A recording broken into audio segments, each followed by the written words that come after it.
Hello students. તો આપણે હજુ સુધી કાર્બોક્સિલિક એસિડનું નામકરણ જોયું, બરાબર? આયુપીએસસી નામકરણ અને સામાન્ય નામકરણ. હવે આપણે એના બંધારણની વાત કરીશું.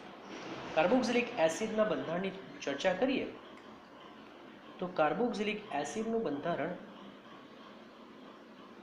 આ પ્રકારે છે, બરાબર? અહીં તમે જોશો કે આ કાર્બન sp2 સંકરણ ધરાવે. sp2 સંકરણ ધરાવવા માટે અણુ કેવો બને છે? સમતલીય. અણુ કેવો બને છે? સમતલીય. આ સિગ્મા બંધ, બરાબર ધ્યાનથી જોજો, આ સિગ્મા બંધ, આ સિગ્મા બંધ અને આ સિગ્મા બંધ એ બધા જ એક જ સમતલમાં હશે. હવે સંસ્પંદન રચનાની વાત કરીએ તો કાર્બોક્સિલિક એસિડમાં કઈ રીતે સંસ્પંદન થાય?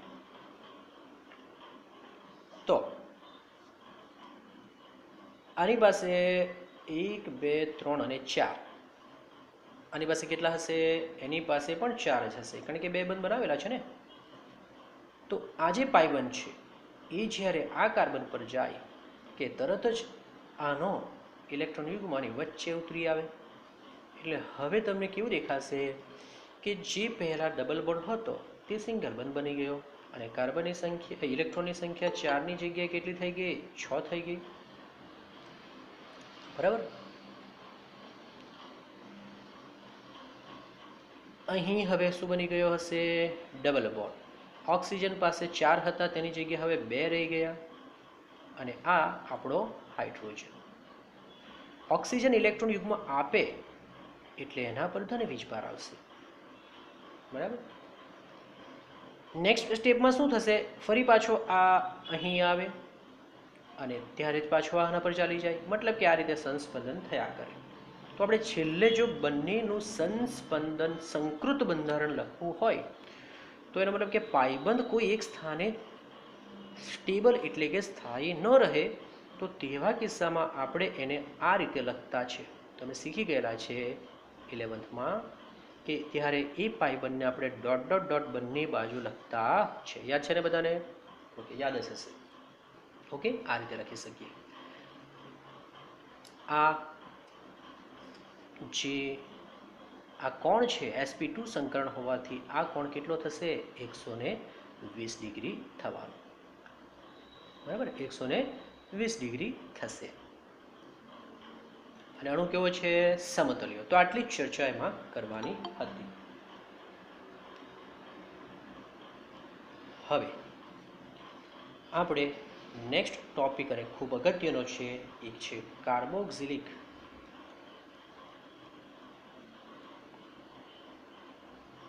એસિડની બનાવટ. પ્રથમ બનાવટ તમે જુઓ, પ્રાથમિક આલ્કોહોલ અને શામાંથી છે? આલ્ડીહાઇડમાંથી, બરાબર? તો પ્રાથમિક આલ્કોહોલની વાત કરીશું તો એમાં આપણે જોઈ ગયા છે એકચ્યુઅલી આલ્કોહોલના ઓક્સિડેશન વાળો ભાગ તો આપણે જોઈ ગયા ને, બરાબર ને? આલ્કોહોલના ઓક્સિડેશન વાળો પાર્ટ આપણે જોઈ ગયા છે. ઓકે, તો જરા જુઓ શું લખું છું. પ્રાથમિક આલ્કોહોલનું ઓક્સિડેશન પ્રબળ ઓક્સિડેશન કરતા જેવા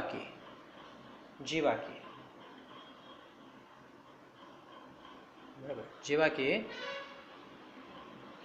KMnO4 KOH અથવા K2Cr2O7 અને H2SO4 અથવા કે CrO3 અને H2SO4 વડે કરતા, સાંભળજો મારો શબ્દો, પ્રાથમિક આલ્કોહોલ હોવાથી આ લખું છું, કરતા તેટલા જ કાર્બન ધરાવતો શું મળે છે? કાર્બોક્સિલિક એસિડ મળે છે. આજે આપણે જોઈ ગયા તે જ છે, બરાબર? ઓકે, પ્રક્રિયા જોઈએ. આ એક પ્રાથમિક આલ્કોહોલ આપણે લઈ લીધો, બરાબર?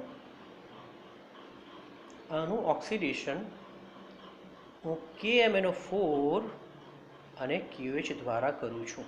ઓક્સિડેશન થાય એટલે શું થશે? એટલા જ કાર્બન ધરાવતો કાર્બોક્સિલિક એસિડ, તો 2 કાર્બન છે તો 2 જ કાર્બન ધરાવતો કાર્બોક્સિલિક એસિડ મળે. પરંતુ અહીં KOH છે એટલે કે બેઝ છે, તો તેવા કિસ્સામાં એ બેઝ સાથે પ્રક્રિયા કરીને પ્રથમ ક્ષાર સ્વરૂપે મળે, જેને પોટેશિયમ ક્ષાર કહેવામાં આવે. આ ઇથેનોલ હતો, તેમાંથી ઇથેનોઇક એસિડ મળ્યો, પણ પોટેશિયમ હોવાથી અને પોટેશિયમ ઇથેનોઇટ કહેવાય, બરાબર? ક્ષાર મળ્યો. આપણને તો ક્ષાર ન જોઈએ ને, આપણને તો એસિડ જોઈએ, એટલે ક્ષારનું તટસ્થીકરણ કરવું પડે. એટલે હવે પ્રક્રિયા આપણી કઈ હોય છે? તટસ્થીકરણની પ્રક્રિયા. અને એમાં આપણે કે દૂર કરવા માટે એસિડ લઈ લેવાનો. તમે HCl પણ લઈ શકો, તમે H3+ પણ લખી શકો, બરાબર? આપણે એસિડિક માધ્યમમાં તટસ્થીકરણ કરીએ એટલે H3+ લખીએ, H અહીંયા ચાલી જશે ને K નીકળી જશે, બરાબર? તમે HCl લખો તો H અહીંયા જાય અને Cl નીકળી જાય એટલે KCl બની જાય. કહેવાનો મતલબ કે એસિડિક મીડિયમમાં શું કર્યું? તટસ્થીકરણ કર્યું. અને ફાઇનલ આપણને આન્સર મળશે, આ મળી ગયો, ઇથેનોઇક એસિડ. તો યાદ રાખવાનું આ હતું કે તેટલા જ કાર્બન ધરાવતો. કેમ? તો કે પ્રાથમિક આલ્કોહોલ હતો. જો દ્વિતીયક આલ્કોહોલ હોય તો કાર્બનની સંખ્યામાં ઘટાડો થાય છે. એવું આપણે આલ્કોહોલવાળા ચેપ્ટરમાં શીખ્યા છે. એકાદ બીજું લેવું હોય તો બીજું લઈ શકીએ. જેમ કે મારી પાસે આ, બોલો, આ પણ પ્રાથમિક છે કે નહીં? તો છે. OH જે કાર્બન સાથે છે તે બીજા એક જ કાર્બન સાથે છે, માટે આ પણ પ્રાથમિક જ છે. હવે આ 2 સ્ટેપ ન લખતા એક જ સ્ટેપમાં રૂપાંતર લખીશું. પ્રથમ ઓક્સિડેશન કોના દ્વારા? KMnO4 અને KOH દ્વારા. અને સેકન્ડ સ્ટેપમાં એનું શું કરીશું? તટસ્થીકરણ. રાઈટ? આટલું લખેલું હોય એટલે આ જ સમજવાનું. તો તેટલા જ કાર્બન ધરાવતો શું મળે છે? કાર્બોક્સિલિક એસિડ એટલે કે COOH, જેનું નામ છે બેન્ઝોઇક એસિડ. આનું નામ તો તમને ખબર જ છે. પૂરાનું નામ શું છે? આનું નામ છે બેન્ઝાઇલ આલ્કોહોલ. સામાન્ય નામ, હા, IUPAC નામ શોધી કાઢો, લખેલું જ છે આપણે. એ જ રીતે હવે આ પ્રથમ આપણે કોના શામાંથી કર્યું? આલ્કોહોલમાંથી. હવે એ જ રીતે આપણે આલ્ડીહાઇડમાંથી કરીએ, બરાબર? તો આલ્ડીહાઇડમાંથી તો આપણે ઘણું બધું જોઈ ગયા છે કે આલ્ડીહાઇડનું પ્રબળ કે નિર્બળ ગમે તેના વડે તમે ઓક્સિડેશન કરો, નિપજ તો કાર્બોક્સિલિક એસિડ જ મળે, બરાબર? તો લખીશું કે ભાઈ આલ્ડીહાઇડનું ઓક્સિડેશન કરતા, બધા પ્રબળ વડે પણ થાય ને નિર્બળ વડે પણ થાય, કરતા તેટલા જ કાર્બન ધરાવતો શું મળે છે? કાર્બોક્સિલિક એસિડ મળે છે, બરાબર? આ જોઈ જ ગયા છે, માટે આપણે વધુ આમાં પ્રક્રિયા ન જોઈશું, આપણે એક જ પ્રક્રિયા જોઈશું આપણે હાલમાં તો, બરાબર? અને એ છે CH3, CH2 અને CHO. 3 કાર્બન વાળો લઈ લીધો, બરાબર? ફરી પાછો પ્રથમ આપણે KMnO4 અને KOH લઈએ તો અહીં ફરી પાછું આપણે H3+ લેવું પડે. એટલા જ કાર્બન ધરાવતો, મતલબ CH3, CH2 અને COOH. નામ તમારે લખવાનું, પ્રોપેનાલ્ડીહાઇડ અને પ્રોપેનોઇક એસિડ. ઓકે, તો આપણે આ શું જોયું? બરાબર, કાર્બોક્સિલિક એસિડની બનાવટ. બરાબર, તમારે આ સ્ક્રીનશોટ લેવો હોય તો તેના માટે મેં કરી દીધું, બરાબર? ચાલો, હવે બીજી કોઈ મેથડ જોઈશું. ચાલો, ધ્યાનથી જુઓ.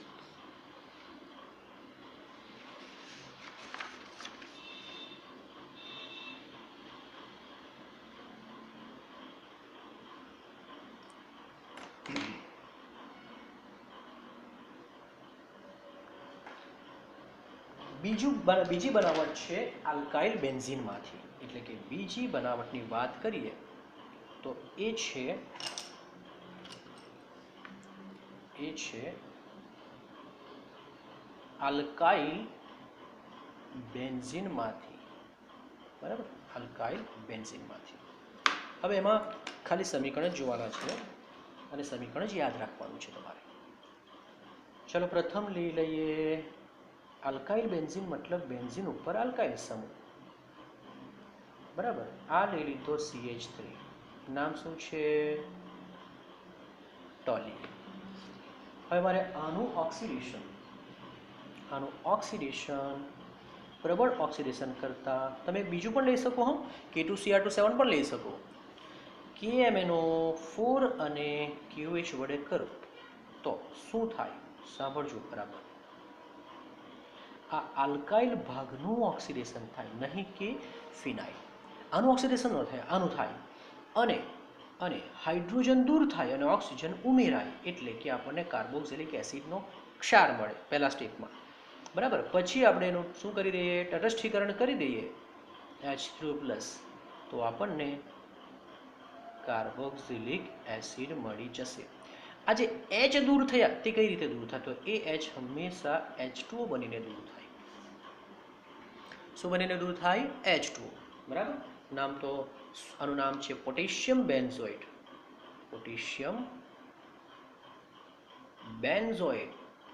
અને આનું નામ છે બેન્ઝોઇક એસિડ. Benzoic acid. બીજું સમીકરણ લઈ લઈશું. આ ખૂબ ખૂબ ખૂબ અગત્યનું છે, જોતા રહેજો. હવે હું શું લઉં છું? CH2 CH3 લઉં છું. નામ થશે, પેલું મિથાઇલ બેન્ઝીન હતું તેને ટોલ્યુઇન કહેવાય, તો આનું નામ થશે ઇથાઇલ બેન્ઝીન.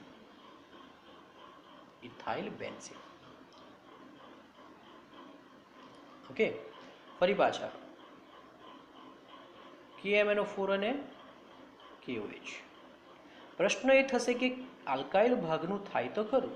આપણે કીધું કે આલ્કાઇલ ભાગનું ઓક્સિડેશન થાય, તો અહીંથી થશે કે અહીંથી થશે? તો યાદ રાખજો, આલ્કાઇલ શૃંખલા જેટલી પણ લાંબી હોય, આખી શૃંખલાનું ઓક્સિડેશન થાય અને છેલ્લે એક જ કાર્બન રહી જાય અને આ બને. બાકીનું જે કાર્બન છે એનું ઓક્સિડેશન થઈ જાય ને તે કાર્બન ડાયોક્સાઇડ બનીને નીકળી જાય. યાદ રાખજો, ગમે એટલી લાંબી, 2 કાર્બન હતો તો 1 નીકળી ગયો CO2 બનીને, બરાબર. 10 હતે તો 9 નીકળી જતા CO2 બને, પણ રહી તો છેલ્લે એક જ કાર્બન. ઓકે. પછી તો સરળ છે, પછી તો આગળ કર્યું તેવું જ.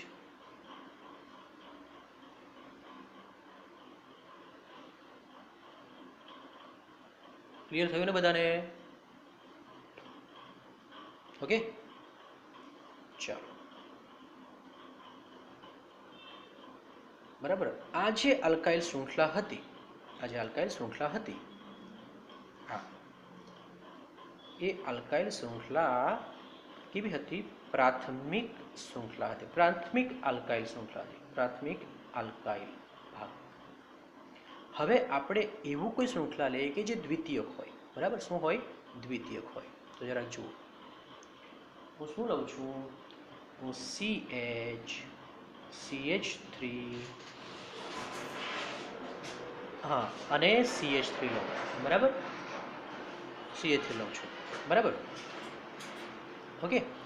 તો તમે જોઈ શકો છો કે આ શૃંખલા દ્વિતીયક થઈ ગઈ. કઈ રીતે દ્વિતીયક થઈ ગઈ? કારણ કે જે કાર્બન બેન્ઝીન સાથે જોડાયેલો છે તે બીજા 2 કાર્બન સાથે જોડાયેલો છે, બરાબર ને? આ આપણી દ્વિતીયક આલ્કાઇલ શૃંખલા થઈ ગઈ, બરાબર. અને આનું નામ શું થશે? આ તો પ્રોપાઇલ થઈ ગયો. દ્વિતીયક પ્રોપાઇલ કહી શકાય અથવા તો આઇસોપ્રોપાઇલ કહી શકાય. એટલે આ આઇસોપ્રોપાઇલ બેન્ઝીન કહેશું. શું કહેશું? આઇસોપ્રોપાઇલ બેન્ઝીન. ઓકે. ચાલો, હવે એનું આપણે ઓક્સિડેશન કરીશું. ફરી પાછા ઓક્સિડેશન કરવાના. શું સમજાવ્યું હમણાં? કે શૃંખલા ગમે એટલી લાંબી અને ગમે તેવી હોય, પ્રાથમિક હોય કે દ્વિતીયક હોય, બધા જ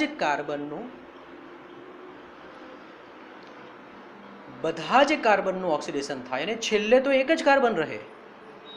એક જ કાર્બન રહે, એટલે બનવાનો તો COOK, બાકીના જે બે કાર્બન છે 1 અને 2 એ શું બની નીકળી ગયા હશે? CO2 બનીને. શું બનીને? CO2 બનીને. બાકીનું તો પછી ખબર છે ને. આ રીતે ક્લિયર બધાને? ઓકે.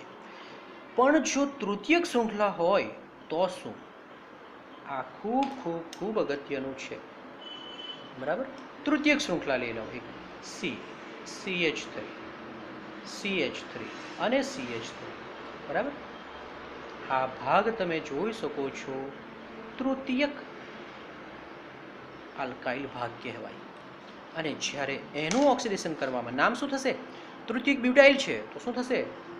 તૃતીયક butyl benzene. તૃતીયક બ્યુટાઇલ બેન્ઝીન. બરાબર. શું થશે? પ્રક્રિયા થશે કે નહીં થશે? પહેલા તો એ સવાલ આ જ આપણે તો અહીંયા આ લખવું ન હતું મારે, લખાઈ ગયું કે પ્રક્રિયા થશે નહીં. હવે સવાલ એ છે કે કેમ નહીં થાય? જો અહીંયા બધા તૂટી જતા હોય તો અહીંયા કેમ નહીં તૂટે? ચલો માનીએ આપણે કે આ તૂટી જાય, આ તૂટી જાય, આ તૂટી જાય, અને 3 CO2 મળે. પછી આપણી પાસે રહી શું જશે? અહીંયા શું રહી જાય? અહીંયા જોવા જાય તો શું રહી જાય? C રહી જાય. તમે કહેશો સર O લગાવી દો અને H લગાવી દો. અરે ભાઈ, ઓક્સિડેશન પ્રક્રિયામાં તો હાઇડ્રોજન દૂર થાય. તો આપણે ઓક્સિડેશનમાં અહીંયા H છે કે નથી? તો શું અહીંયા H લગાવી શકીએ? ના. ઓક્સિડેશન પ્રક્રિયામાં ક્યારે H ઉમેરી ન શકાય. તો કહેવાનો મતલબ કે આ કાર્બન પાસે હાઇડ્રોજન ન હોવાથી ઓક્સિડેશન શક્ય નથી, માટે પ્રક્રિયા થશે નહીં. સમજ પડી? અહીંયા તો હાઇડ્રોજન હતો, બાકીના બધા પાસે હાઇડ્રોજન હોય તો જ COOH બને ને, COOH. બરાબર. પણ હાઇડ્રોજન જ ન હોય તો ઓક્સિડેશન પ્રક્રિયામાં કોઈ દિવસ હાઇડ્રોજન થોડો ઉમેરાય, માટે આ પ્રક્રિયા શક્ય નથી. ચલો, આ એક ભાગ પત્યો. હવે ઓકે, હવે એવું જ એક બીજું ઉદાહરણ લઈ લઈએ. બહુ સિમ્પલ છે. CH3 આ જ લઈ લીધું, પાછું KMnO4 જ લઈ લીધું. હવે અહીંયા મિથાઇલ અને મિથાઇલ બે અલગ જગ્યા છે અને ઓર્થોઝાઇલિન કહેવાય. બંને અલગ જગ્યાએ છે. અલગ સ્થાને હોય તો અલગ અલગ ઓક્સિડેશન થશે. એટલે આ COOH બને અને આ પણ COOH બને. અહીંયા બે સ્ટેપ સાથે લખવા પડશે, KMnO4 અને KOH અને H3O+. સમજ પડે છે? બંને સાથે લખી દીધું. આનું નામ છે, બોલો નામ શું છે આનું? થેલિક એસિડ. મેટા પર હોતે તો મેટા જેવો બનતે, પેરા પર હોતે તો પેરા સ્થાને બનતે, પણ બનતે ખરું, બંને અલગ થશે. ક્લિયર ને? તો આ રીતે આપણે આલ્કાઇલ બેન્ઝીનનું ઓક્સિડેશન કરી શકીએ. ખૂબ અગત્યની બાબત એ કે પ્રાથમિકનું થાય, દ્વિતીયકનું થાય, પણ તૃતીયકનું ન થાય. રીઝન કે તૃતીયકમાં કાર્બન પાસે હાઇડ્રોજન હોતો નથી અને આપણે પ્રક્રિયા દરમિયાન, ઓક્સિડેશન પ્રક્રિયા દરમિયાન શું ઉમેરી ન શકીએ? બરાબર, શું ઉમેરી ન શકીએ? હાઇડ્રોજન ઉમેરી શકીએ નહીં. માટે તૃતીયક આલ્કાઇલ ભાગનું ઓક્સિડેશન થતું નથી અને પ્રક્રિયા થતી નથી. યાદ રાખજો કે આ લખવાનું નથી, આ તો જસ્ટ ખાલી સમજાવવા માટે બતાવ્યું. ઓકે, ચાલો તો આના પછી આપણે બીજી બનાવટ જોશું.